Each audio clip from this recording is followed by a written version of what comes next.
आज हम इस वाली वीडियो में देखने वाले हैं नंबर सिस्टम को, संख्या पद्धति को बिल्कुल जीरो लेवल से।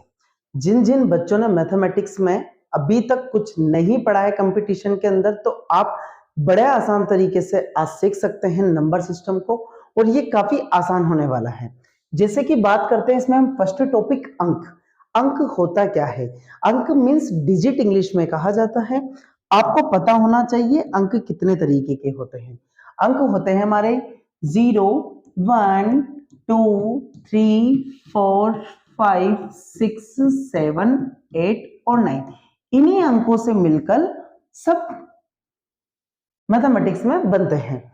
जैसे कि बात करें हम, हमेशा अंक को किस साइड से, राइट से लेफ्ट की तरफ लिखा जाता है। राइट से लेफ्ट का मतलब इकाई पहले आता है, इकाई, फिर दहाई, फिर सैकड़ा, फिर हजार, फिर 10,000, फिर लाख, फिर 10 लाख, 10 लाख, फिर करोड़ होता है, फिर 10 करोड़ होता है। ऐसे लिखा जाता है। किधर से? दाएं से बाएं, मतलब राइट से लेफ्ट। ये आपको पता होना चाहिए। क्लियर है? और नंबर सिस्टम मैं इससे पिछले वाली वीडियोस में बेसिक मैथ्स में ये बता चुका हूं। हमारे नंबर सिस्टम दो टाइप्स का होता है। नंबर्स कितने तरीके के होते हैं? दो, काल्पनिक और एक रियल यानी वास्तविक नंबर। जो वास्तविक नंबर है वही हमारे यूज में आता है। काल्पनिक जो रूट में होता है, मैं इसके डिस्क्रिप्शन में डालने वाला हूं, तो आप वो वीडियो वहां से देख सकते हैं। वो बोर्ड पर बनाई गई वीडियो है। नेक्स्ट टॉपिक में लेता हूं अंक। आपको समझ में आया होगा, इसको राइट से लेफ्ट की तरफ ले जाया जाता है। इसके बाद में हम बात करते हैं नेक्स्ट, स्थानीय मान यानी प्लेस वैल्यू क्या होती है, इससे भी क्वेश्चन पूछे जाते हैं। तो देखना, सबसे पहले स्थानीय मान होता क्या है। स्थानीय मान, जैसे कि हम एग्जांपल ले लेते हैं, जैसे कोई नंबर है 9,527 कोई नंबर है। आपसे पूछ लिया जाता है कि 9 का स्थानीय मान होगा। स्थानीय मान अभी जस्ट जैसा हमने बताया है, पीछे से काउंट करेंगे, इकाई, दहाई, सैकड़ा, हजार, 10,000, जिस पर मान होगा वो उसका स्थानीय मान होगा। जैसे 9 का स्थानीय मान देखो तो इकाई, दहाई, सैकड़ा, हजार, कितना मान है? 1000। 9 का स्थानीय मान कितना है? 1000। क्लियर है? उसके बाद 5 का स्थानीय मान पूछ लिया जाता है, तो 500 कौन से पर? 100 इसका स्थानीय मान है। यदि 2 का पूछ लिया जाता है, 2 का स्थानीय मान पूछ लिया जाता है, तो आप बता सकते हो 10। और 7 का स्थानीय मान 1 होता है। कितना होता है? 1। आप किसी भी तरीके से किसी का भी स्थानीय मान बता सकते हैं।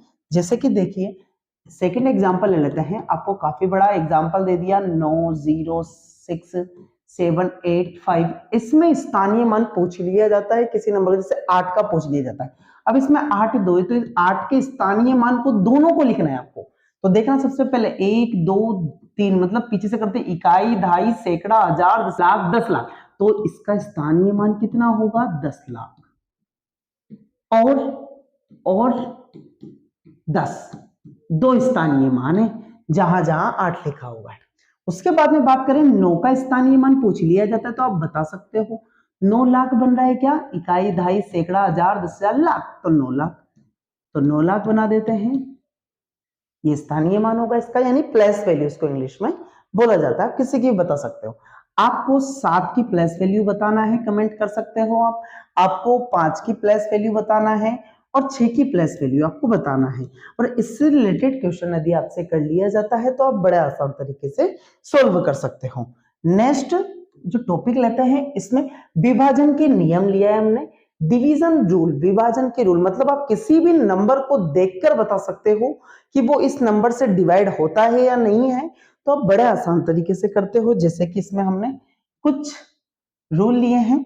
जैसे फर्स्ट जो है हमारा, वो 2 से विभाजन का है, मतलब 2 डिवाइडेबल बाय रूल। देखना, 2 से विभाजन का मतलब, यदि आपको इकाई अंक पे 0, 2, 4, 6 और 8 मिलता है, इकाई अंक पे आपको 2 0 2 4 6 8 मिलता है तो वह नंबर 2 से विभाजन होता है या 2 से विभक्त होता है।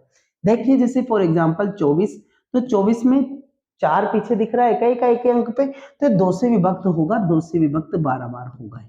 अदरवाइज जो भी नंबर है जैसे 250 से 0 दिख गया तो 2 से विभक्त होगा 125 टाइम। क्लियर है? आपको इकाई का अंक देखकर बता देना है।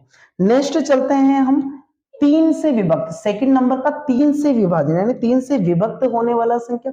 तो यदि इकाई, दहाई, सैकड़ा जो भी नंबर दिए गए हैं उन सबको यदि आप सम करते हो, जैसे कि फॉर एग्जांपल 2 1 3 बोल देते हैं, 1 2 3 कोई नंबर है, यदि इन तीनों डिजिट्स यानी अंकों का सम यदि 3 का गुणज आता है, जैसा कि देखना 1 और 2 3, 3 और 3 6 आता है, ये 3 का गुणज है, ये 3 से विभक्त होता है तो ये पूरा नंबर भी 3 से विभक्त होगा।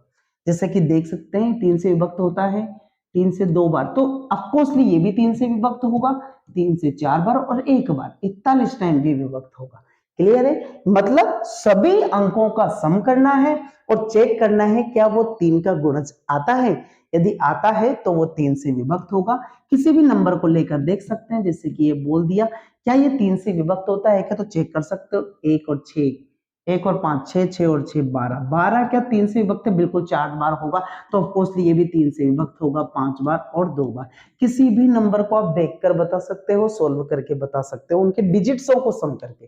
क्लियर है? उसके बाद चलते हैं हम नेक्स्ट 4 से विभाजन। अब 4 से विभाजन का मैं आपको एक डायरेक्ट पैटर्न बताता हूं, इकाई और दहाई, इकाई और दहाई, इकाई का अंक और दहाई का अंक, यदि ये दोनों अंक 4 का गुणज है, दोनों अंक 4 का गुणज है तो वो क्या होगा? 4 का गुणज होगा। जैसे कि फॉर एग्जांपल बात करें 0 4 दिख गया पीछे, 4 का गुणज है 4 से डिवाइड होगा। यदि दे दिया 0 8, यदि दिख गया 12, दिख गया 16, कितना दिखेगा? 20 दिख गया, 24 दिख गया पीछे लास्ट डिजिट, 28 दिख गया, 32 दिख गया, फिर 36 दिख गया, 40 दिख गया, 44 दिख गया। मतलब इकाई और दहाई का अंक यदि 4 से विभक्त होता है, दोनों का अंक किससे? 4 से विभक्त होता है, तो वो अंक 4 से विभाजित होगा पूर्णतया। जैसे कि मैं फॉर एग्जांपल 448 ले लेता हूं, क्या 4 से विभक्त है? बिल्कुल। ये 1 और 2 12 टाइम विभक्त है तो कंप्लीटली 4 से विभक्त होगा। 1 1 2 बार। क्लियर है? कोई सा भी नंबर जैसे 9 2 4 4, ये 4 से विभक्त होगा या नहीं होगा? बिल्कुल ऑफकोर्सली होगा क्योंकि ये दोनों डिजिट 4 से विभक्त होते हैं। क्लियर है?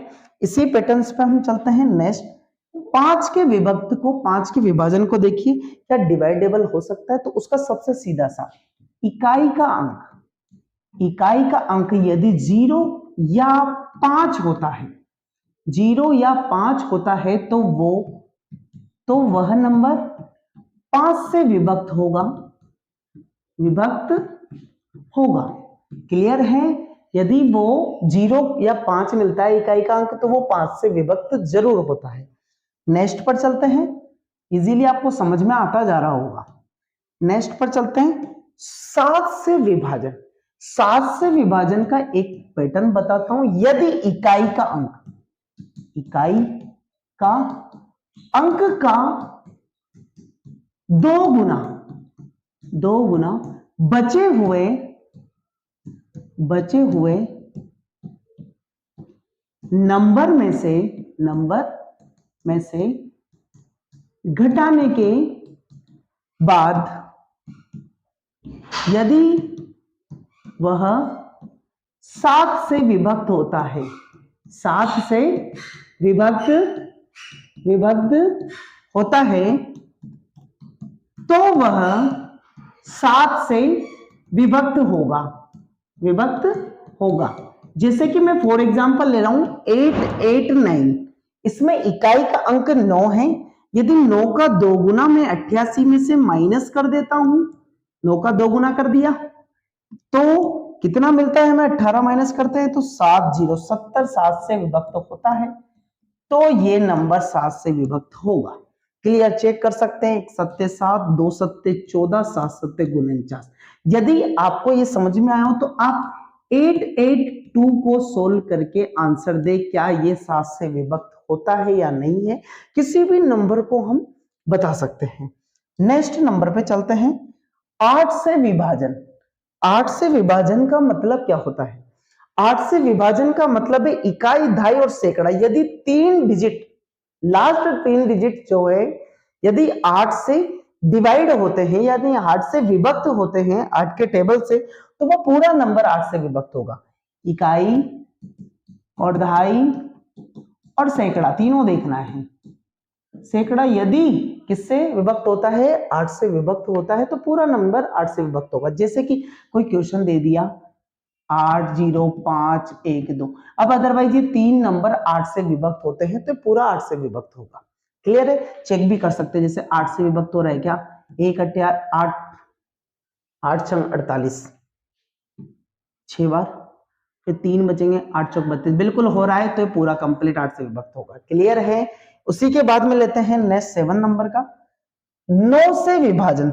9 से विभाजन जैसे हमने 3 का किया था, सभी डिजिट्स का सम, सभी डिजिट्स को जोड़ के यदि वो 3 से विभाजित होता है, तो यदि उसी तरीके से यदि सभी डिजिट्स का सम 9 से विभाजित होता है, तो वो 9 से क्या होगा? विभक्त होगा। जैसे कि बोल दिया जाए 1 2 3, अब क्या ये 9 से विभाजित है क्या?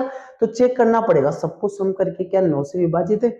1 2 3 बिल्कुल, यदि एक नाम नाम, फिर कितना बचेगा? 3 33, नहीं होगा, ये 9 से विभाजित नहीं है, लेकिन 3 से विभाजित तो है। तो आपको ये चेक करना है कि 9 से विभाजित है या नहीं है, तो आप डायरेक्टली करके बता सकते हो। सभी डिजिट्स के सम कीजिए और सम करके ये चेक कीजिए क्या वो 9 के टेबल में आता है या नहीं है। सम करना है, जैसे 3 में किया था ना, ऐसे ही इसमें करना है। जैसे कि दे दिया जाए 7 और 2 9 से विभाजित है, 7 2 9, बिल्कुल 9 से विभाजित होगा, क्योंकि सम कितना आ रहा है? 18। 18 दो बार जाता है तो 7 नाम कितना होगा? 8 नाम 72 और 1 नाम 81 बार कटेगा। बिल्कुल आपको सम करके चेक करना है 9 से विभक्त है या नहीं। नेक्स्ट लास्ट है हमारा 11 से विभाजन। 11 से विभाजन का तात्पर्य या ये है कि 11 से विभाजन का मतलब है सम संख्याओं का, सम संख्या मतलब सम अंक पे जो संख्या लिख रही है उनका सम, सम संख्याओं का सम मतलब जोड़, माइनस विषम संख्याओं का जोड़, विषम संख्याओं का जोड़। यदि माइनस करने पर या तो 0 आ जाए या 11 का गुणज आता है, तो वो नंबर हमारा 11 से विभाजन होगा। जैसे कि कोई नंबर ले लेते हैं, किसी के कुछ भी नंबर ले लेते हैं, जैसे 9672413733 कोई नंबर है, या ये क्या 11 से डिवाइडेबल है, तो आप चेक कर सकते हो। पहले देख लेते हैं, पीछे से देख लेते हैं, ये कौन से विषम विषम संख्या वाले ले लेते हैं, इनका जोड़ कर लेते हैं, फिर सम सम संख्या वालों का जोड़ एक साथ कर लेंगे। यहां से ये, यहां से ये, यहां से ये। तो पहले करते हैं 3 3, सम संख्याओं का करना है 3 और 3, फिर 4 + 7 + 9, फिर -3 माइनस प्लस करके हटाना है हमें, 7 + 1 + 2 + 6। देखिए तो 3 और 3 6, 10 17, 17 और 9 26, माइनस 10 11, 11 और 2 11 और 2 13, 13 और 6 13 और 6 19। क्या ये 11 से विभाजित, यहां 7 बचने वाला है, क्या 7 11 से विभाजित होता है? नहीं होता है, तो ये 11 से विभाजित नहीं होगी। आप चाहे तो 11 से भाग देकर भी चेक कर सकते हैं। और इसी के साथ में आपको इस क्वेश्चन को बताना है 7032113, क्या ये 11 से विभाजित होता है या नहीं होता है? तो सम सम संख्या के नंबर को लेना, सम अंकों पे, ये विषम अंकों पे रहेगा और ये सम अंकों पे रहेगा। क्लियर है? क्लियर है। उसके बाद में चलते हैं हम नेक्स्ट पैटर्न पर। आपके सामने आता है सम संख्या। सम संख्या क्या होती है? जो 2 से डिवाइड हो, 2 से विभक्त हो उसे संख्या कहते हैं जो 2 से स्टार्ट होती है। 2, 4, 6, 8, 10, ये ध्यान रखना, कंटिन्यू ये चलती जाती है और अनंत तक चलती है। उसके बाद विषम संख्या है, विषम संख्या जो 1, 3, 5, 7, 9, 11, 13 इस तरीके से चलती जाती है, उसे विषम संख्या कहते हैं। नेक्स्ट, एक मिनट, नेक्स्ट जो टॉपिक है हमारे पास में अभाज्य संख्या। अभाज्य संख्या क्या होती है? अभाज्य संख्या, सबसे पहले तो अभाज्य संख्या किसे कहते हैं हम? अभाज्य संख्या उसे कहा जाता है जिसके 2 गुणनखंड हो, सिर्फ एक तो सेल्फ हो, सेल्फ से डिवाइडेबल हो, अदर कोई गुणनखंड हो। जैसे कि जो स्टार्ट कहां से होता है, तो स्टार्टिंग ये होती है 2 से। कहां से स्टार्टिंग होती है? 2 से, क्योंकि 2 का जो गुणनखंड होता है 1 इंटू 2 होता है, तो 2 से प्रारंभ होती है। तो सबसे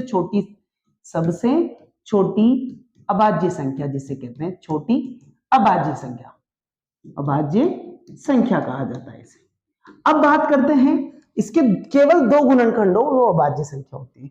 तो 3 भी एक गुणा 3 ही गुणनखंड बनता है, तो ये भी गुणनखंड। फिर 5 हो गई, फिर उसके बाद में 7 हो गई, फिर 11 हो गई, फिर 13 हो गई, ऐसे करते हुए जाती है जो सेल्फ से डिवाइडेबल हो, तो वो अभाज्य संख्याएं होती है।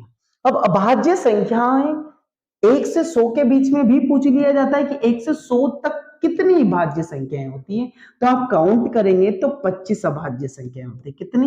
25 अभाज्य संख्याएं होती है। तो पूछ लिया जाता है तो भाज्य कितनी होती है? भाज्य स्टार्ट होती है 4 से। एक न तो भाज्य है और ना ही अभाज्य, ये मैंने पिछले वाली वीडियोस में भी बेसिक मैथ्स में बताया है, वहां पर नंबर सिस्टम में, तो आप वहां से भी समझ सकते हो। भाज्य संख्या 4 से प्रारंभ होती है और 1 से 100 के बीच में 74 भाज्य संख्या है, क्योंकि एक तो उसमें इंक्लूड नहीं होती है। क्लियर है? और भाज्य और अभाज्य मिलकर कितनी बनती है 1 से 100 के बीच में? 99, एक को काउंट नहीं किया जाता है। उसी प्रकार से हम नेक्स्ट एक और पैटर्न पे चलते हैं।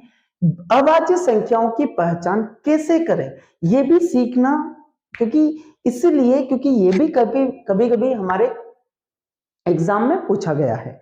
इसके लिए एक पैटर्न है n स्क्वायर एंड ए क्या है जिसका आपको पता करना है अभाज्य संख्या है या नहीं है। अभाज्य संख्या जिसका पता करना है, जिसकी जांच करनी है, लिख सकते हैं जांच करनी है। और n यहाँ क्या है? प्राकृत संख्या। क्या है? प्राकृत संख्या, जैसे कि 1, 2, 3, 4, 5, 6 जो भी है वो n प्राकृत संख्या। तो एक ट्रिक है, n स्क्वायर ग्रेटर देन या इक्वल टू a। ऐसे क्या हो? ग्रेटर हो, बड़ा होना चाहिए। जैसे कि फॉर एग्जाम्पल मैंने एक नंबर ले लिया 177, आपको बताना है कि ये अभाज्य संख्या है या नहीं है। तो आपने क्या किया? एक स्क्वायर देखा जिसके आसपास ये 14 का स्क्वायर बन रहा है, क्योंकि 13 का तो 169, उससे तो बड़ा लेना है अपन को। तो 14 का स्क्वायर ये इससे ग्रेटर कर रहा है 177 से। तो 14 से छोटी अभाज्य संख्याएं कौन कौन सी है? 2 है, 3 है, 5 है, 7 है, फिर उसके बाद में 11 है, उसके बाद में 13 है। इसमें से किसी नंबर से 177 डिवाइड हो रहा है तो वो अभाज्य संख्या नहीं होगा, और अदरवाइज नहीं हो रहा है तो अभाज्य संख्या होगा। देख लेते हैं, 2 से 1 भाग हो सकता है, नहीं हो सकता, 5 3 15, 9 3 17, बिल्कुल 3 से विभक्त है, 3 से विभक्त है। इसीलिए ये क्या नहीं है? अभाज्य संख्या नहीं है, ये भाज्य संख्या है। आपको अब एक क्वेश्चन में इसमें दे देता हूं, इस पैटर्न का क्वेश्चन पूछा जाता है, आपको बताना है कि क्या ये 147 अभाज्य संख्या है या नहीं है। इसको आप आसानी से करना, pattern n square greater than equal to a के लिए करना। और ऐसे पैटर्न्स को सीखने के लिए हम आगे भी नंबर सिस्टम को आगे कंटिन्यू रखने वाले हैं, ताकि हमारे कंपटीशन के बेसिक सारे कंटेंट कंप्लीट हो जाए। ओके।